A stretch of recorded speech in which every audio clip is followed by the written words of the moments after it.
앞뒤 좌우 옆에 계신 분들과 먼저 인사 나누겠습니다. 오늘 밤에 뵙게 돼서 참 반갑습니다. 오늘 밤에 뵙게 돼서 참 반갑습니다. 다시 한번 이렇게 인사 나눕니다. 주님의 사랑과 은혜가 충만하게 함께 하시기를 축복합니다. 주님의 사랑과 은혜가 충만하게 함께 하시기를 축복합니다. 이 땅 살아갈 때 우리가 음식도 잘 먹어야 되고요. 잘 먹는 게 참 중요하잖아요. 왜요? 못 드시면 돌아가십니다. 죽는지는 잘 모르겠는데 돌아가십니다. 못 드시면. 여러분 보통 우리 어르신들 뵐 때 곡기 얘기를 하시잖아요. 곡기가 끊기면 이제 얼마 못 버티시고 이제 곧 돌아가실 때가 가까이 온 걸로 우리가 보통 이렇게 지레짐작을 하잖아요. 왜요? 사람은 먹지 않으면 죽어요. 사람의 육신은 에너지를 공급받고요. 음식을 먹지 않으면 죽습니다. 산소를 공급받지 않으면 여러분 몇 초만 여러분 산소가 끊어져도요 3분 넘어가면 벌써 뇌세포는 이미 벌써 죽어가기 시작해요. 심각한 우리의 생명에 심각한 위협이 있습니다. 여러분 오늘 지금 숨 쉬고 계시죠? 숨 안 쉬시는 분, 잊어버리신 분, 여러분 걱정 안 하셔도 됩니다. 여러분이 잊어버리셔도 여러분의 몸은 끊임없이 여러분이 살아있는 동안에 심장이 뛰고 폐가 움직여서 여러분 호흡을 하게끔 되어 있어요. 그게 여러분 우리의 생존의 실제적인 본능이기 때문에 그래요. 여러분 끊임없이 왜요? 산소를 공급받지 않으면 우리는 살 수 없는 존재여서 그래요. 숨을 쉬어야 되고요. 또 뭐 해야 돼요? 먹어야 살아요. 물을 마셔야 삽니다. 여러분 먹지 않으면 여러분 길게 버티면 물론 40일도 금식하는 분들도 있지만요. 여러분 굉장히 오래 지나가면 금방 사람들이 결국은 죽게 됩니다. 물도 마시지 않으면 심지어 물은요 한 일주일만 넘게 안 마시면 여러분 생명에 심각한 위기가 찾아옵니다. 죽는다는 말이에요, 여러분. 우리 인간은 끊임없이 여러분 우리의 육체도 공급받지 않으면 여러분 살아갈 수가 없어요. 마찬가지로 여러분 우리의 육체도 공급이 필요한 것처럼 뭣도 우리의 공급이 필요하니 우리의 영혼에도 공급이 필요해요.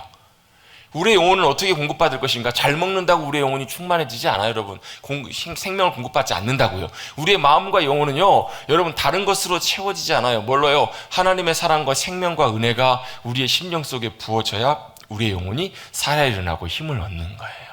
그래서 여러분 우리 몇 년 전 재작년인가요? 우리 표로 우리 이사야 40장 31절 말씀을 하나의 표로 삼았잖아요. 오직 여호와를 앙망하는 자에게는 새 힘을 얻으리니. 새 힘이 어떤 힘이에요? 하나님이 주시는 힘, 하나님이 주시는 은혜, 하나님이 주시는 공급해 주시는 능력, 평안, 기쁨 이런 것들이 공급된다라는 거예요. 그럼 어떻게 해요? 독수리가 날개치며 올라간 것 같이 박차고 올라간다라는 거예요. 여러분 독수리 날개치며 올라가는 거 보신 적 있으세요?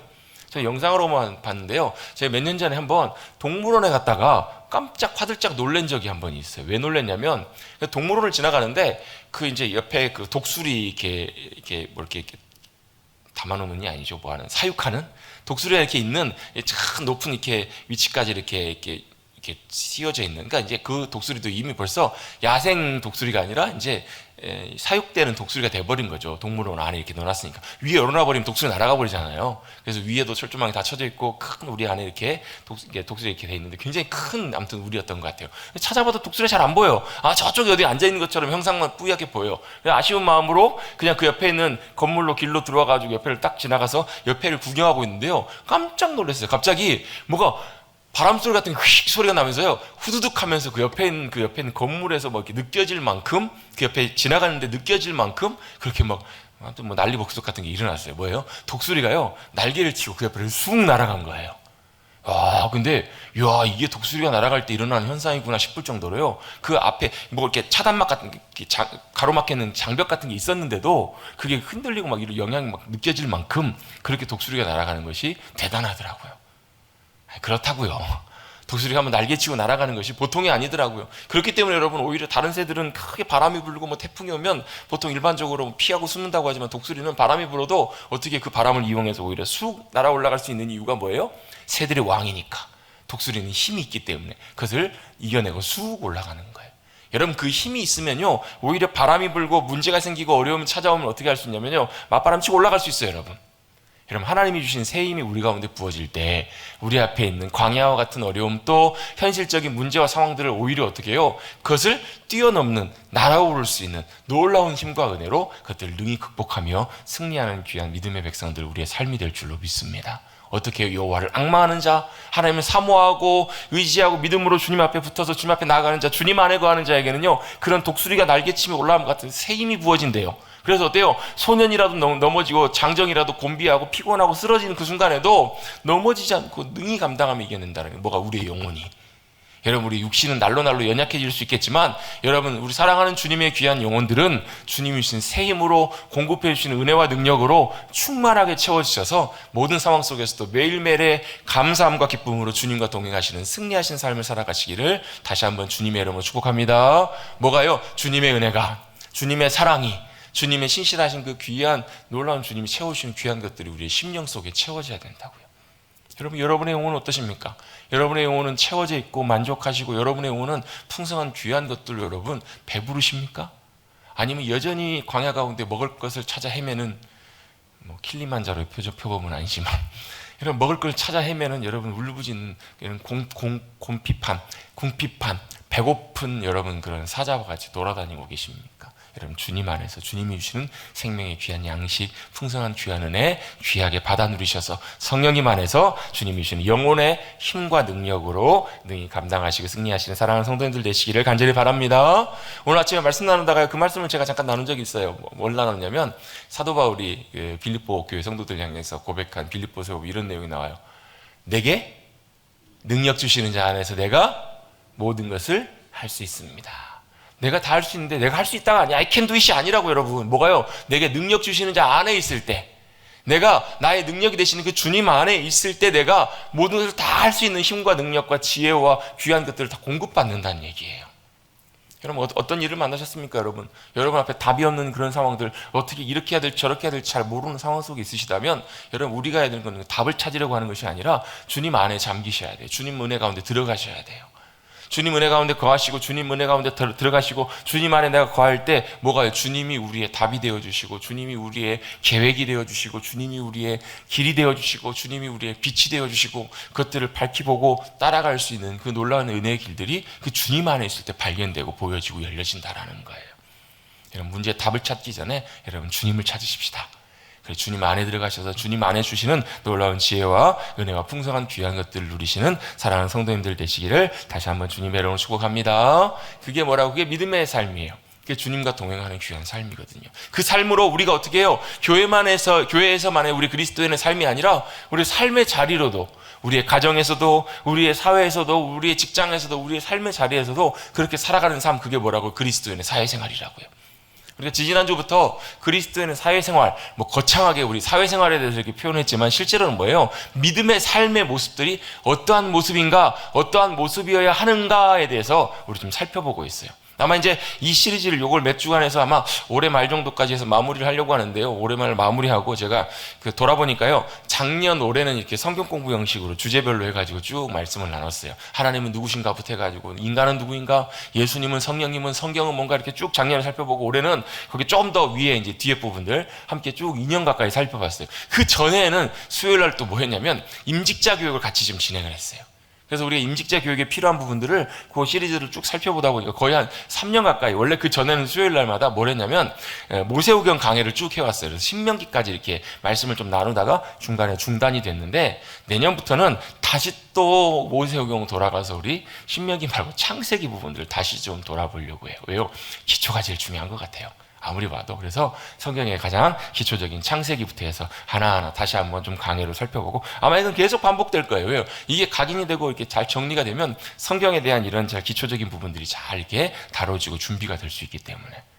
다시 이제 돌아와서 우리가 그리스도인의 사회생활, 우리의 믿음의 삶이 세상 속에서 어떤 모습이어야 되는가, 어떤 그리스도인으로 살아가는 것이 정말 성경적이고 주님 기뻐하시는 모습들인가에 대해서 한번 살펴봤어요. 그래서 첫 번째 시간은, 지지난주에는 우리가 뭐다? 그리스도인의 삶은 어떤 모습이어야 된다고요? 하나님을 나타내는, 하나님을 드러내는 삶이어야 된다고요.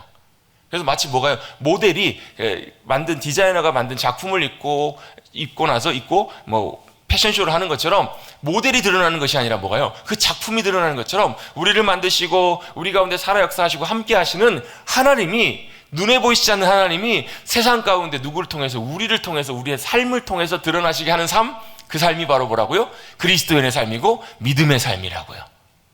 어떻게 알아요? 요셉은 어때요? 애굽의 종으로 팔려갔잖아요. 어떻게 보면 최악의 위치로 팔려간 거예요. 최악의 상황으로. 그 당시에 종은 여러분 사람 취급이 안 돼. 사람이 아니에요. 그냥 짐승과 같은 똑같은 부리는 소나 뭐 돼지처럼 집에서 부리는 짐승과 같은 대우를 받는 존재가 종이에요. 그런데요, 놀라운 일이 일어나요. 뭘요?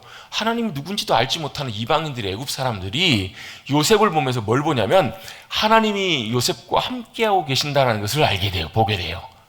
하나님이 요셉을 통해서 요셉과 함께하고 계시고 요셉을 통해서 요셉이 있는 곳에 하나님께서 복을 내리시고 형통케 하신다는 것을 세상 사람들이 보게 되는 거예요. 그럼 어찌 보면 이게 아브라함에게 하셨던 네가 복이 될지라 복의 통로가 되게 하리라는 약속의 말씀이 실제로 성취되는 실제 예잖아요. 보면 요셉이 보디발의 집에 종으로 팔려갔더니 요셉이 하는 일들마다 형통케 돼요. 사람들이 보면서 하나님이란 분이 계시나 보다. 요셉을 보면서 요셉의 삶을 통해서 요셉의 삶 가운데 하나님이 함께 하시는구나. 심지어는 어디까지 억울하게 누명을 쓰고 감옥까지 갔는데도 성범죄자로 성추행범으로 감옥까지 갔잖아요. 근데 감옥에서도 어때요? 거기서도 똑같더라는 거예요. 여러분 이게 진짜 그리스도인의 삶, 믿음의 삶이 아닐까요, 여러분? 우리가 어디 던져지든지 간에 어디가 있든지 간에 무슨 모습 우리 형편 저도 그럴 때 있거든요. 하나님 왜 이렇게 어려운 데 있어요? 하나님 왜 이렇게 힘든 데 있어요? 중요한 것은 우리가 힘든 데 있건 좋은 데 있건 뭐 쉬운 데 있건 어려운 데 있건 뭐 참 감당하기 어려운 데 있건 그런 게 중요한 게 아니고요. 우리가 어떤 모습으로 그곳에 보내지고 어떤 모습으로 서 있는가, 그게 중요한 문제예요. 누가 나를 힘들게 하는가, 어떤 환경이 나를 힘들게 하는 게 그게 중요한 게 아니고, 그거보다 내가 지금 정말로 주님이 나를 통해서 역사하시고 살아계신 하나님으로 나를 통해서 드러나고 계시고 함께 하셔서 놀랍게 주님의 살아계심이 증거되고 나타나는 삶으로 내가 사라져 가고 있는가 아닌가, 그게 중요한 문제라는 거예요. 그게 된다면 어때요? 아골골자 빈들에 가도 그게 문제가 되지 않아요. 그 주님이 나를 통해서 나타나신 삶이 되어진다면 내가 뭐 종으로 팔려가든 어디 억울하게 누명을 쓰고 감옥에 가든 어디 가든 그게 사실 별 문제가 안 될 수 있다는 거예요. 몇 년 전에 어떤 목사님 간증을 들은 적이 있는데, 호주에 계신 목사님, 한인 목사님이신데, 그분이 호주에서 이제 한인 사역을 하다가 억울하게 이제 부모님의 부탁을 받고 이제 가출한 딸을 이렇게 붙들고 이제 그 딸을 좀 설득시켜 주시고 목사님 좀 권면 좀 해달라고 그냥 불러와가지고 그 아이를 데리고 와서 이제 권면하고 이러는 과정에 이 아이가 이제 좀 과장을 해가지고 목사님이 쉽게 말하면 이제 폭력을 행한 것처럼 막 이렇게 목사님이 강제로 막 이렇게 한 것처럼 해가지고 목사님 갑자기 경찰서에 잡혀가시게 됐어요. 그래가지고 부모님도 이게 아니다 하고 다 이렇게 호소를 하고 했는데도 결국은 뭐가요? 법정에서 이제 구속이 돼가지고 이제 감옥에 가시게 된 거예요. 얼마나 미치고 팔짝 뛸 노릇이에요. 억울하고.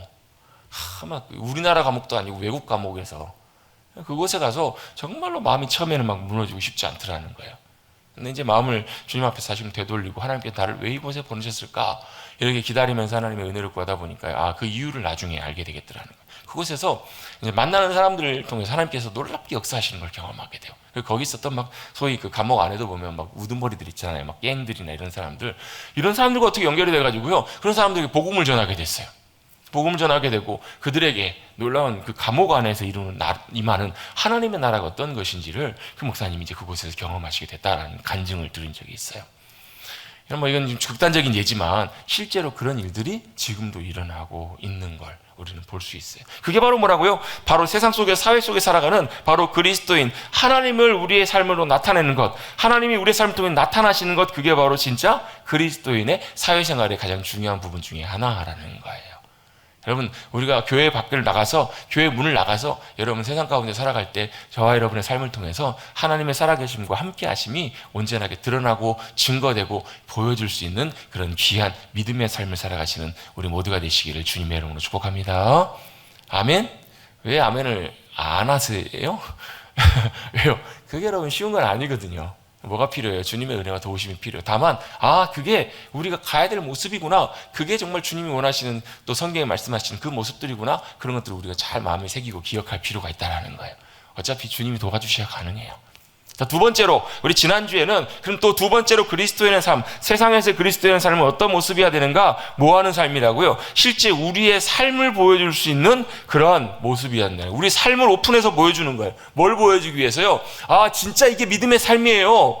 이렇게 사는 것이 주님의 사랑 가운데 살아가는 삶의 모습이에요. 이거를 실제로 보여주는 거예요. 누구처럼? 예수님처럼.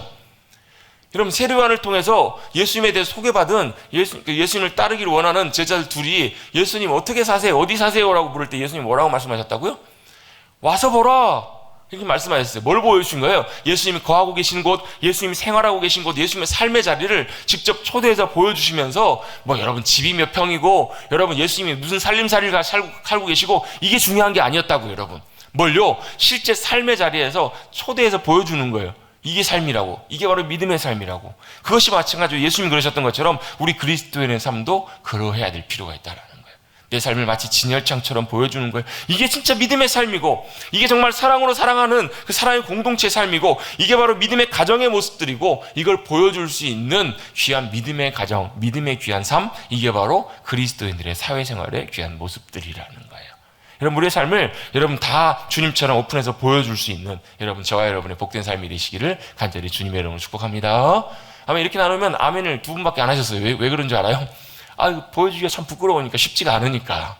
삶을 오픈한다는 것이 여러분 지금 시대는 더 좀 어려워요. 그래서 여러분, 우리가 오픈한다라고 할 때 우리가 잘하고 있는 모습, 여러분 대단하게 잘 우리가 믿음으로 잘 살아가고 있는 그런 모습만 보여줄 것이 아니라, 또 뭣도 보여주는 것도 한편으로는 유익하냐면, 여전히 이게 맞지만 이렇게 못 살고 있는 우리의 모습도 보여주면서 뭐 하는 거예요? 그래서 뭐라는 거예요? 우리도 연약한 존재라는 거예요. 그래서 뭐가 필요해요? 주님의 은혜와 도우심이 필요한 존재라는 것을 우리도 겸손하게 인정하고, 주님, 우리가 아니라 주님이 도우시고 주님의 은혜 가운데 주님의 능력과 도우심으로 우리의 삶이 붙잡힌 바 되어야 그렇게 살아갈 수 있는 연약한 존재입니다라는 것을 겸손하고 인정하는 것도 참 중요해요.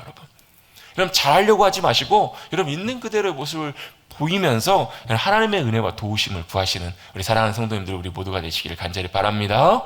저도 마찬가지예요. 돌아놓고 보면 참 여러분 연약한 모습들이 많아요.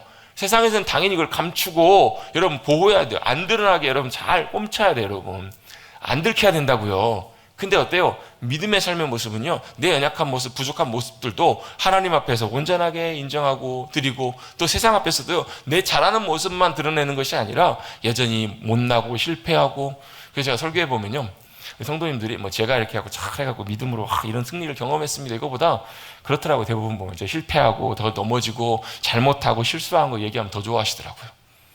왜요? 저도 똑같은 인간이거든요. 목사지만 똑같은 저와 여러분도 삶의 자리에 돌아가 보면요, 뭐가 필요해요? 주님의 은혜와 도우심 없이는 살아갈 수 없는 존재이란, 똑같은 면에서 그런 존재이기 때문에 여러분, 우리의 실수와 연약함을 볼 때마다 뭐가 필요해요? 같이 한번 해보겠습니다. 주님 도와주세요. 너무 좀 적나라한 표현이었나요? 주님 도와주셔야 돼요. 어떻게 사랑해요, 영혼을. 여러분 옆에 계신 분 한번 쳐다보세요. 여러분 한번 보십시다. 여러분 쳐다보시면서요, 그래서 한번 생각해보세요. 내가 저 인간을 사랑할 수 있을까 없을까? 내가 저 인간을 진짜 용납하고 받아들일 수 있을까 없을까? 한번 생각해보세요. 여러분 대답은 안 하시라고 할 테니까.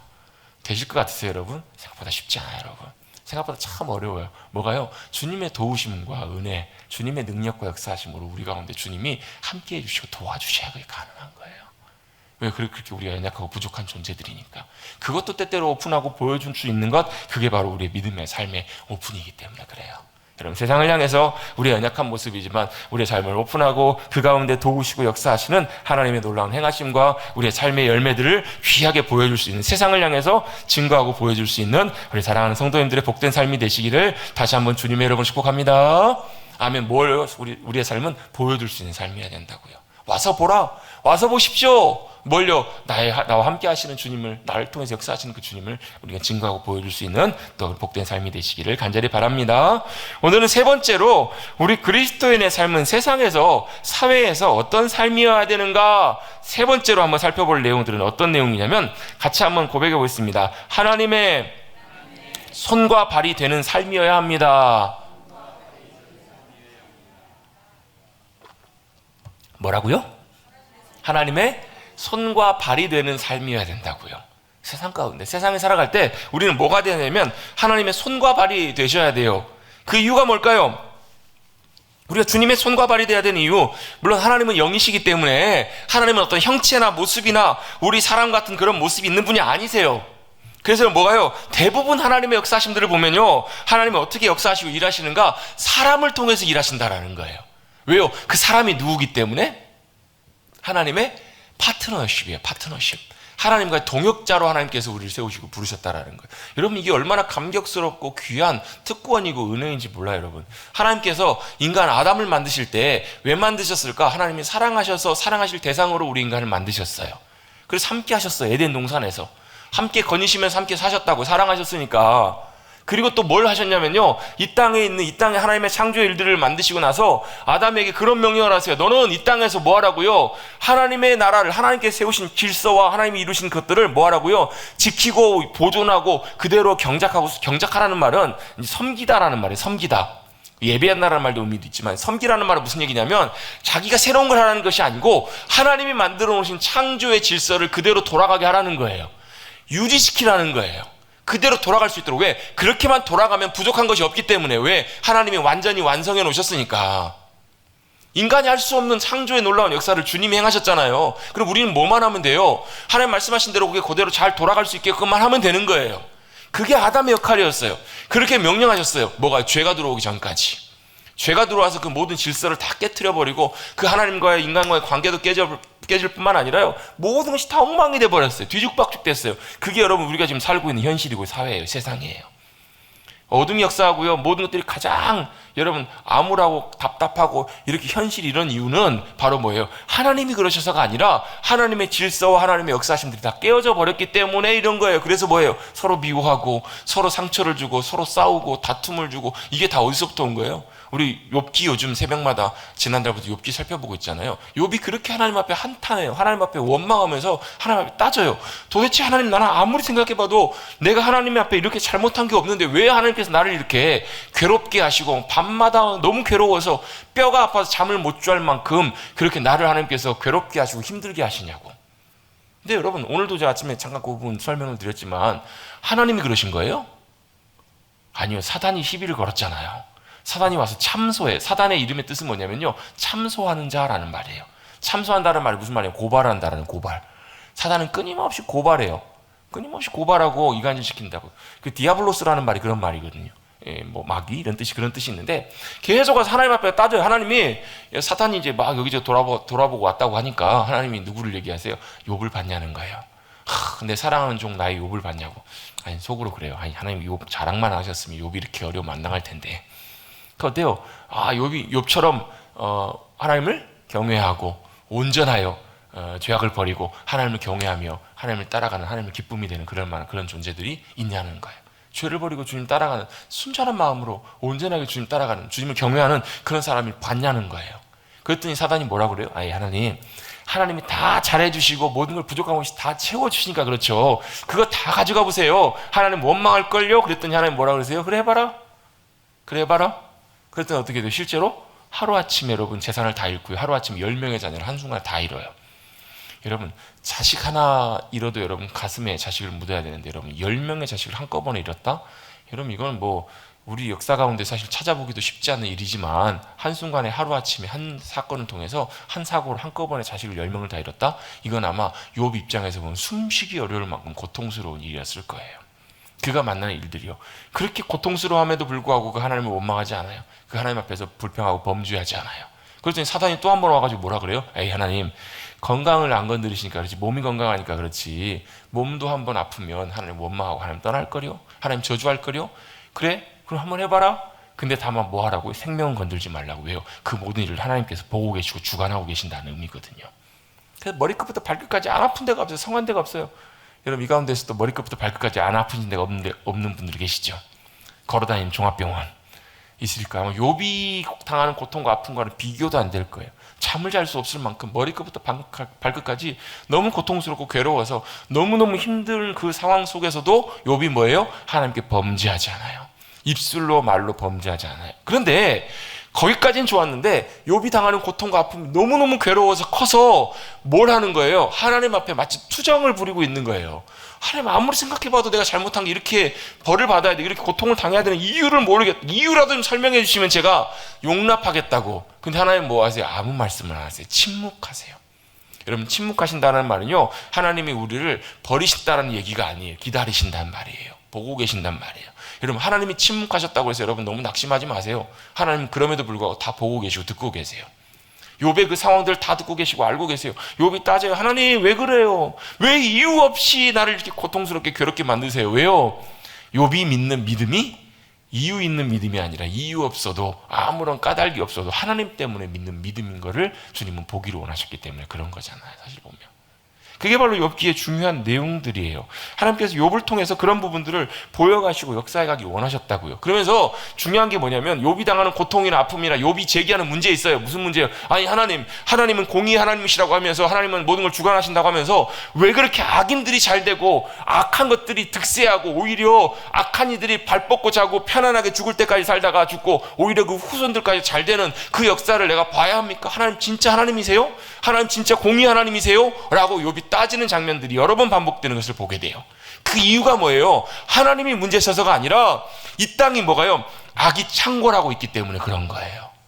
악과 죄악이 이 땅 가운데 가득하고 있기 때문에 포악과 횡포와 그 악한 것들이 가득하고 있어서 그렇지 하나님이 문제가 아니시라는 거예요. 하나님 결국 언제요? 반드시 마지막 때 하나님께서 모든 것을 공의대로 심판하시고 되돌리시고 회복하실 그때가 반드시 온다니까요. 우리 때로는 잘 이해가 안 되지만 아니 우리 하나님 바로 지금 하셨으면 좋겠는데 여러분 바로 지금 하셨으면 좋겠는데요. 바로 지금 하면 우리들 가운데서도 모르겠어요. 또 아직도 주님 모르는 이들 가운데는요. 다 어디를 가야 돼요? 심판을 떨어져야 돼요. 심판 가운데 나가 떨어질 수밖에 없다니까요. 하나님께서 인내하고 기다리고 계시는 거예요. 용납하고 계시는 거예요. 제가 만약에 하나님이었으면 죄송하지만 제가 하나님이었으면 지금 당장이라도 온 땅을 불을 내려가고 다 그냥 멸해버릴 것 같아요. 제가 하나님이 아니기 때문에 다행인 거예요. 하나님 뭐 하세요? 인자와 자비가 무궁하시고요. 끝까지 기다리시는, 끝까지 인내하시고 용납하시는 하나님이시라고요. 왜요? 그 하나님의 사랑 때문에 그래요. 하나님의 속성 때문에 그래요. 기다리신다고요. 이 시대 가운데 역사하신다고. 그런데 하나님께서 그럼에도 불구하고 이 시대 가운데 완전히 죄로 인해서 망가져버린 이 악이 가득한 이 시대 가운데 하나님께서는 여전히 하나님의 일을 나타내시기를 원하시는 방법과 통로가 있어요. 어떻게 주님의 일을 나타내시냐면요. 하나님의 약속의 백성들, 하나님과 동행하는 하나님과 하나님의 일들 가운데 함께 동참하기를 원하는 하나님의 동역자들을 통해서 일하신다는 거예요. 다시 얘기가 돌아가세요. 하나님께서 아담을 왜 만드셨다고요? 하나님 사랑하셔서 아담과 함께 하시려고 사랑의 은혜와 교제를 나누시려고 아담을 만드셨다고요. 또 한 가지는 뭐예요? 이 땅의 일들을 하나님께서 아담에게 맡기셔서 하나님의 창조의 원리대로 이걸 잘 돌아가고 관리하게 하시려고 그것을 맡겨주신 사명을 맡겨주신 존재가 누구냐면 아담이에요. 근데 아담이 죄로 인해서 무너져버리자 하나님께서 누구를 통해서요? 때때로 노아를 부르시고요. 때때로 누구를 아브라함을 부르세요. 그래서 아브라함에게 네 후손을 통해서 내가 그 일을 계속 이어가게 하시겠다라는 거예요. 그 말은 무슨 얘기냐면 하나님의 행하시기를 원하신 그 일을 누구에게요? 파트너를 부르신다라는 거예요. 누굴요? 이 땅에 있는 하나님의 믿음의 백성들, 하나님의 사람들을 그들을 불러서 그 일에 동참하게 하신다는 거예요. 이게 하나님의 일하시는 방법이에요. 자, 한번 여쭤봅니다. 하나님 손과 발 있으세요? 없으세요? 하나님 손과 발 있으세요? 없으세요? 맞추시면 제가 설교 끝낼게요. 있으실 수도 있고 없으실 수도 있어요. 몰라요. 근데 중요한 거는요. 주님이 행하시는 그 손과 발의 역사를 누구를 통해서 우리의 손과 발을 통해서 이뤄가기를 원하신다라는 거예요. 우리를 파트너로 부르셔서 하나님의 동역자로 부르셔서 우리가 하는 게 아니라 우리는 그 일에 주님이 기뻐하신 그 일에 동참하게 하신다라는 거예요. 여러분 이 기쁨을 너무너무나 잘 알았던 인물이 누구냐면 성경에 세례요한이 세례요한. 그래서 이런 부분들을 뭐라고 표현하냐면 가지의 기쁨이라고도 표현하기도 해요. 세례요한은 자기를 뭐라고 표현했냐면 신랑의 친구의 기쁨이라고도 세례요한은 표현하고 있어요. 뭐 하는 거예요? 하나님이 이루시길 원하시는 일들 누구를 통해서요? 우리를 통해서 나를 통해서 일하시고 역사하셔서 누구의 열매를? 주님의 열매를 맺게 하신다고요. 여러분 요한복음 15장에 포도나무의 비유가 있어요. 여러분 포도는 어디에 맺혀요? 포도나무에 가지에 맺힌다고요. 근데 여러분 그건 가지 열매예요? 포도나무의 열매예요? 포도나무의 열매예요. 근데 포도나무의 열매가 어디를 통해서 맺히냐면 포도나무에 잘 붙어있는 가지를 통해서 포도나무의 열매가 맺힌다고요. 너무 헷갈리세요? 정리되시죠? 감사합니다, 권사님. 포도나무 열매가 포도나무 가지에 맺힌다고요. 가지는 뭘 하는 거냐면 자기 열매를 맺는 것이 아니라 포도나무의 열매를 맺는 거예요. 그러면서 이렇게 설명합니다. 포도나무가 주님이래요. 우리가 가지래요. 그래서 가지가 열매를 스스로 맺을 수가 없고 어떻게 맺을 수 있다고요? 포도나무에 잘 붙어 있어야 그 가지가 열매를 맺는데요. 그러면 자, 우리가 열매를 맺는 삶을 살기 위해서는 어떻게 해야 돼요? 내가 열심히 노력하고 수고하고 헌신한다고 맺어지는 것이 아니라는 거예요. 이거 굉장히 중요합니다, 여러분. 정말 꼭 기억하셔야 돼요. 절대로 우리가 노력하고 수고하고 애쓴다고 열매가 맺어지는 것이 아니에요, 여러분. 맺혀질 수 있어요. 무슨 열매가? 내 열매가 맺혀요. 내 수고와 내 노력의 열매가 맺힌다고 여러분. 정말 꼭 잘 기억하셔야 돼요, 여러분. 이거는. 여러분, 그 열매 많이 주렁주렁 맺어가지고 자랑하시는 분들 진짜 많아요. 그거 여러분 내 열매지 주님의 열매가 아니라고요. 주님의 열매는 어떻게 맺힌다고요? 내가 주님께 잘 붙어 있어서 나를 통해서 주님이 역사하시고 주님이 일하셔서 주님의 열매가 맺혀지는 것, 그게 진짜 주님의 열매예요. 그게 포도나무의 열매라고요. 자, 보세요. 포도나무의 열매이지 포도나무 가지의 열매가 아니라고요. 근데 포도나무의 열매가 가지를 통해서 맺혀지는 거예요. 그러면 가지에 포도 열매가 주렁주렁 맺혔어요. 그러면 뭐가요? 가지도 정말 그 풍성함을 인해서 기뻐한다고요. 이게 누구처럼? 세례요한처럼. 여러분이 만약에 세례요한이 됐다고 생각해 보세요. 세례요한을 따랐던 많은 사람들, 세례요한을 존경하고 세례요한을 따랐던 많은 제자들이 따라오다가 다 누구에게로 가요? 예수님께로 따라가요. 여러분 어떻게 하실래요? 서운하고 삐지실래요? 인간적으로 그런 마음 들 수 있겠죠, 충분히. 근데 세례요한은 일절 조금의 마음도 아쉬움이 없어요. 왜? 그건 마땅하고 당연한 것이고 그게 오히려 나의 기쁨이라는 거예요. 왜요? 그 주님이 기뻐하시는 그 기쁨이 자기의 기쁨이었기 때문에 그래요. 주님이 열매 맺으시고 주님이 역사하시는 그 기쁨이 마치 신랑을 사랑하는 신랑의 친구가 신랑이 결혼하고 신랑이 신부를 맞이하는 그 기쁨, 기뻐하는 모습을 보면서 내가 더 좋은 거예요. 여러분, 당사자가 더 좋아요. 당사자를 보면서 당사자를 너무나 사랑하고 좋아하는 그 친구가 더 좋을까요? 물론 모르겠어요. 당사자도 좋겠죠. 근데 세례요한에게는요, 이 기쁨이 너무나 컸던 거예요. 너무나 감격스러웠던 거예요. 자, 이게 무슨 의미냐면요, 하나님께서 우리를 통해서 역사하세요. 우리를 통해서 주님의 일들을 나타내셔서 내가 한 것은 아니지만 나는 순종해서 그 일에 믿음으로 동참했을 때 주님의 놀라운 능력과 계획과 역사하심을 통해서 내게 놀라운 주님의 열매들, 풍성한 것들이 열매가 맺혀질 때 그 기쁨과 감격은 경험해 본 사람들만 안다라는 거예요. 근데 우리는 뭐 하냐면요, 항상 계산하고 따져요. 내가 이걸 헌신했을 때, 내가 이걸 수고했을 때 뭐가 내게 돌아오는 명예나 인정이나 성과나 영광이 무엇인가 계산한다고요. 그래서 순종하면서도 헌신하면서도 희생 봉사하면서도 무엇이 돌아오나, 내게 뭐가 유익하나, 이걸 여러분 계산한다고요. 어떤 보상이나 대우가 있는가, 안 되면 그래서 되게 서운하고 삐진다고요. 여러분 죄송하지만 이거는 주님과 동행하는 동행의 역사가 아니에요. 헌신과 봉사가 누구를 위한, 자기 자신을 위한 헌신과 봉사가 되는 거예요. 그래서 믿음의 삶의 헌신과 봉사는요, 철저하게 여러분 어디에 맞춰져야 되냐면 기쁨과 즐거움으로 자원함 가운데 맞춰져야 되는 이유가 거기에 있는 거예요.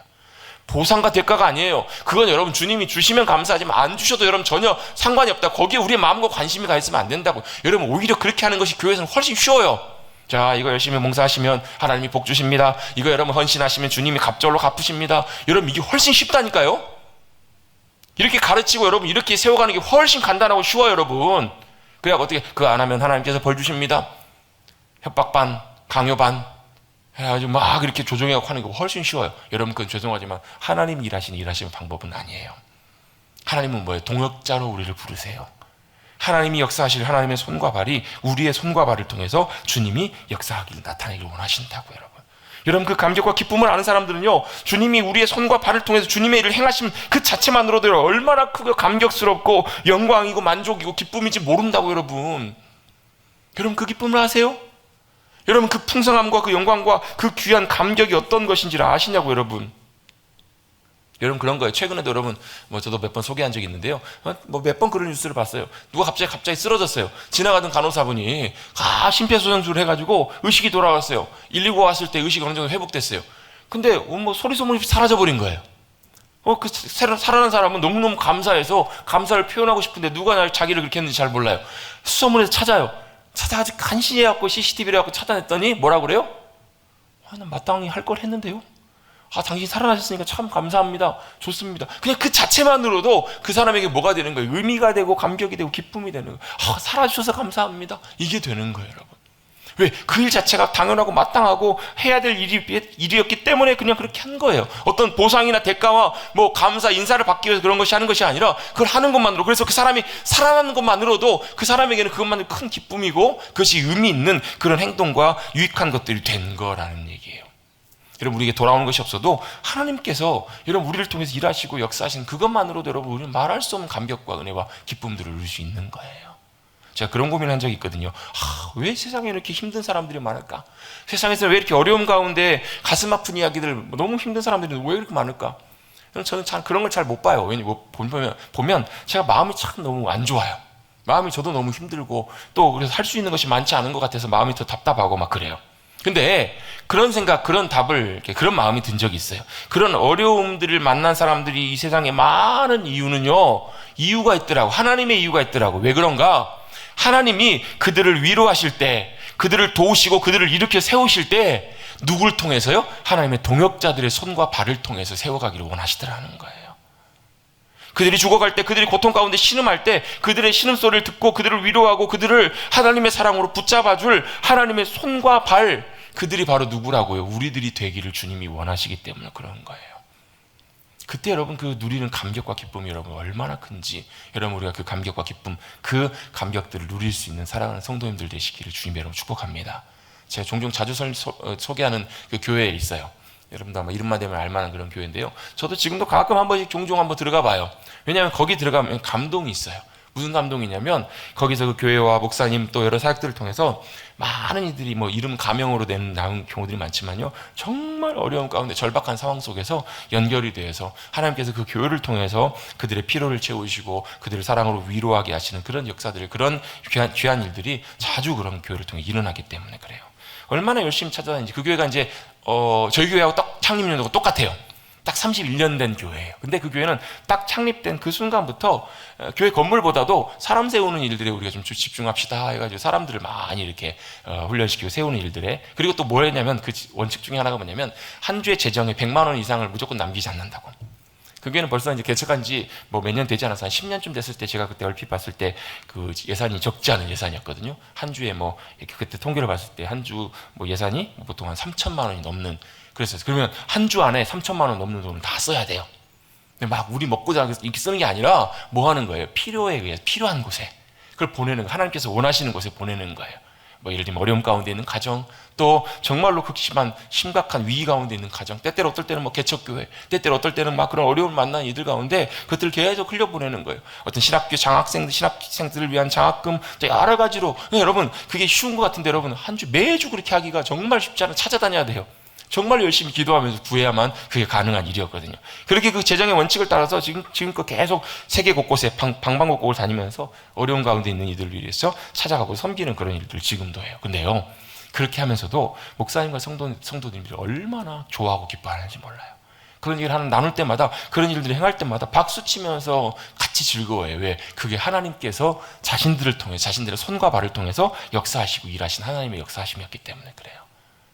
여러분, 우리 머릿돌교회 가운데서도 그런 하나님의 손과 발로 놀랍게 주님의 귀한 위로와 사랑과 회복과 역사하심 가운데 귀하게 쓰임받는 그런 역사가 많이 일어날 수 있게 되기를 간절히 주님의 이름으로 축복합니다. 그래서 그 주님 주신 기쁨, 그 주님 주신 즐거움이 너무나 감격스러워서 우리가 하는 헌신과 순종과 일하심, 드려짐이 그건 마땅히 당연히 할 바이고, 그걸 통해서 우리에게 돌아오는 것이 아무것도 없어도 주님이 주시는 기쁨 가운데, 감격 가운데 주님 때문에 기뻐하고 즐거워하는 삶, 그게 바로 뭐라고요? 주님의 손과 발이 되는 삶이라는 거예요. 뭐 책에 보면은 그런 내용들이 나와. 2차 세계대전이 끝나고 그 많은 막 폭격 때문에 어떤 한 성당도 폭격을 받게 됐는데, 돌아봤더니 성당에 그 예수님 뭐 상이 있었는데 예수님 상에 손이 이렇게 다 이제 떨어져 버린 거예요. 그래서 성당을 복원하면서 어떻게 할까 고민하다가 그 성당에 계신 분들이 예수님의 손을 복원하지 않고 그대로 가만 놔두자 그러면서 거기다 팻말 하나 붙였대요. 뭐라고 붙였냐면 예수님은 당신의 손을 필요로 하십니다 라고 이렇게 붙여보자는 거예요. 봤다는 거예요. 이 이야기를 듣고 이 목사님도 본인이 예전에 결혼할 때 받았던 선물, 그 예수님 상, 이렇게 옛날에 보면 그런 거 있었잖아요. 석고상 같은 거 옛날에 있었잖아요. 그걸 받았는데 이사하다가 마침 이 손 한쪽이 딱 떨어졌어요. 그러니까 이 목사님도 그 얘기가 생각이 나가지고 그 상을 이렇게 놓고 그 상을 볼 때마다 무슨 생각을 하셨냐면, 과연 내 손이 정말로 예수님의 손으로 내가 쓰임받고 있는 손인가? 이걸 다시 한번 생각해보고 돌아보는 그런 시간으로 가지셨다고. 그러면서 얼마 지나지 않으면 썩어 문드러져 버릴, 없어져 버릴 나의 손으로 내 자신만을 위해서 내 자신의 손만으로 살아가고 있지 않는가라고 늘 점검해 보시려고 하셨다고. 여러분, 우리는 주님의 손과 발로 부름받은 주님의 큰 기쁨인 줄로 믿습니다. 주님께서 우리 모두를 통해서 주님이 행하시고 나타내기를 원하시는 그 일들을 나타내기를 원하세요. 여러분, 우리의 손과 발, 여러분, 우리가 이제 우리의 마음과 중심에 있는 것들이 드러나는 것들이 있거든요. 뭘로 제일 많이 나오냐? 말. 그리고 또 우리의 행동, 이런 걸도 많이 나와요. 손이나 발, 행동들로 나오게 되는데, 말은 위장할 수가 있어요.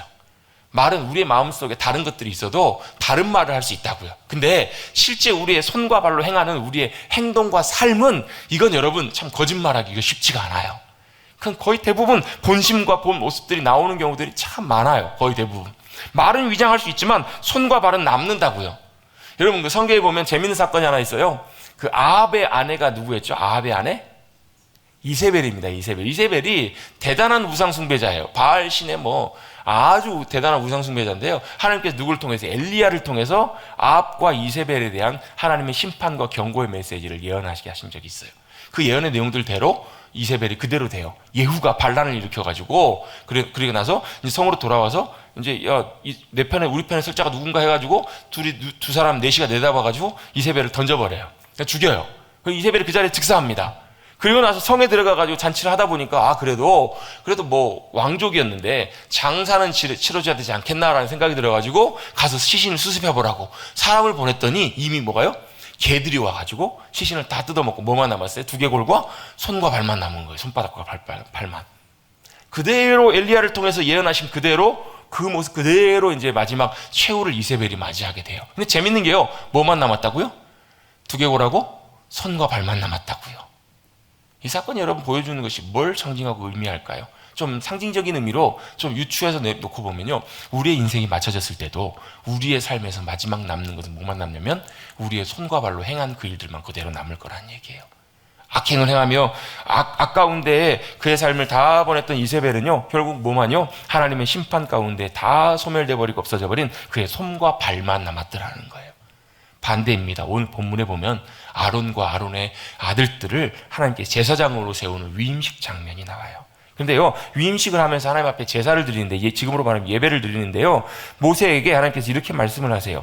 하나님께서 아론과 그의 아들들을 다 데려오라고 하시면서 그 다음에 순양, 번제로 드릴 순양의 머리에 안수하고요, 그걸 잡아가지고 피를 가져다가 22절입니다. 22절 한번 23절입니다. 23절 같이 한번 읽어보겠습니다. 시작. 모세가 잡고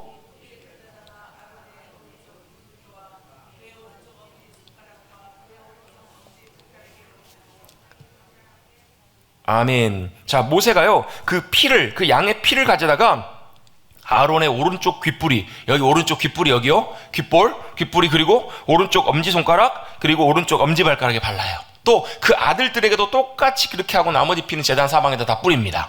제사하는 방식대로 그대로 하는데요, 성경에서 이 사람을 세울 때 특별하게, 이게 참 특별한 모습, 제사장을 세울 때 모습, 이 장면이 제사에 나와요. 자, 어디다가요? 오른쪽 귀와 오른쪽 엄지손가락과 오른쪽 엄지발가락. 여러분, 성경에서 오른쪽이라는 것은요, 대체적으로 보면 완전함을 의미하기도 하고요, 권세와 권력, 또 힘, 이런 것들을 의미하는 경우들이 많아요. 그래서 오른쪽은 하나님의 완전한 권세, 하나님의 놀라운 능력과 권세, 이런 것들을 나타낼 때도 참 많은데, 아무튼 중요한 쪽에 귀와 손과 발에다가 그 제물의 피를 바르라고 주님이 명령하신 거예요. 여러분, 그 당시 피가 발라진다는 얘기는요, 정결케 한다라는 의미예요.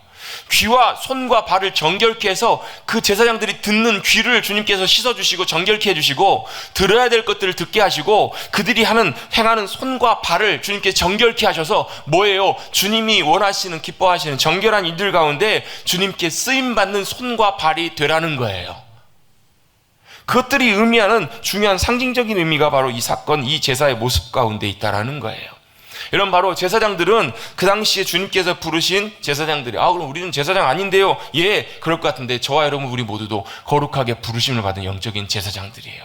왕같은 제사장들이고 거룩한 주님의 제사장으로 주님께서 부르셨다고 베드로전서 2장에 말씀하세요.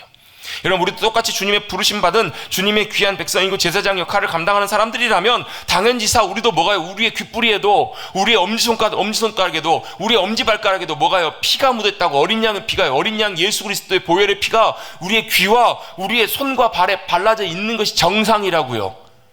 그렇다면 여러분, 우리가 듣는 말 어떻게 정결케 씻겨져야 될 필요가 있는 줄로 믿습니다.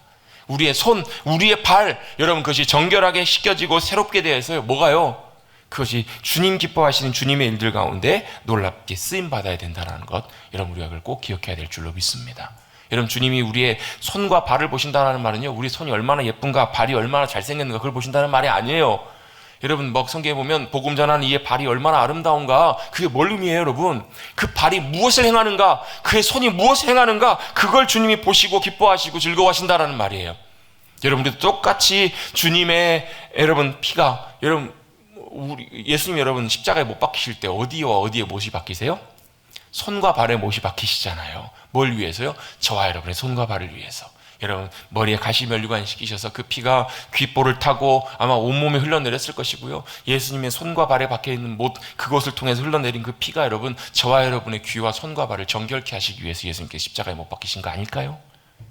여러분, 우리가 그것을 믿는다면, 기억한다면 우리의 손과 발을 정결케 하셔서 이제는 우리의 손이 아니라, 우리의 발이 아니라 주님이 기뻐하시고 주님이 원하시는데 귀하게 쓰임받는 손과 발로 드려지는 저와 여러분의 모든 복된 손과 발, 우리의 삶의 자리자리들 행하는 모든 일들 되시기를 간절히 주님의 이름으로 축복합니다. 아멘. 그걸 위해서 주님께서 우리를 새롭게 불러주신 거라고요. 여러분, 그런즉 이제는 그리스도 예수 안에 있는 우리 모두가 어떻게 됐다고? 새로운 피조물이 되었다고요. 여러분, 그리스도의 피로, 그리스도의 십자가 달려 죽으심으로 우리의 귀와 엄지손가락, 엄지발가락, 우리의 손과 발을 정결케 하셔서 주님이 귀하게 사용하기를 원하시는 그 귀하신 주님의 손길 가운데 붙들림 받으셔서 주님의 손과 발로 귀하게 쓰임 받으시는 저와 여러분 복된 삶이 되시기를 간절히 주님의 이름으로 축복합니다. 우리의 삶이 어떠해야 된다고요? 우리의 삶은 같이 한번 다시 한번 고백하겠습니다. 하나님의 손과 발이어야 합니다. 여러분, 우리의 삶은요, 하나님의 손과 발이 되는 삶이어야 된다는 것을 여러분 꼭 기억하시고, 하나님의 손이 되시고 발이 되셔서 주님의 놀라운 생명의 역사, 주님이 기뻐하시는 귀한 일들 가운데 귀하게 쓰임 받으셔서 이 땅에서도 주님이 나를 통해서 역사하시고 일하시는 그 감격과 기쁨이 얼마나 크고 놀라운지를 여러분 경험하고 누리고 살아가시는 사랑하는 성도님들 되시기를 간절히 주님의 이름으로 축복합니다. 아멘. 한번 여러분 결단하십시다. 주님의 손과 발이 되기를 원합니다.